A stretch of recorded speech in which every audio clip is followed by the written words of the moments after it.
At abangan nyo ang ang pares ni Manang Casper. Pares House by FLM and Manang Casper. Yan. Pasisikatin natin yan.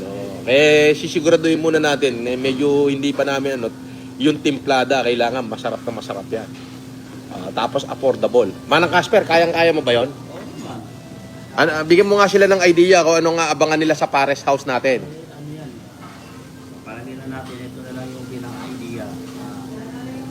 18 ingredients. 18 ingredient? Ano? 18 ingredients. 18 ingredients. Isasahog mo. Super sarap. Super sarap. O yun. Ayan. Narinig nyo naman yung sinabi ni Manang Casper. Yun daw kanyang pares. 18 ingredient yung isasahog. Abangan nyo po yan. Magbubukas po yan. Secret. Maganda. Secret muna natin kung saan. Kasi Manang Casper, dudumugin to. Sigurado ako. Ano ba yung bigyan mo bigyan mo sila ng idea sa lasa ng pares mo.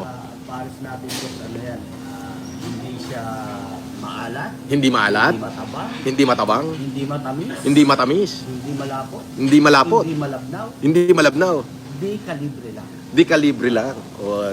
Abangan nila yan, Pares House natin. Ang pangalan ay Pares House at iba pa by Manang Casper. Siya yung cook, makikita nyo siya yung nagtatagtad ng karne dun. 5 menu boss na galing sa akin. Ayun, Lalabas natin. 5 menu. Galing sa akin yun. Ayun. Abangan nyo na lang yan.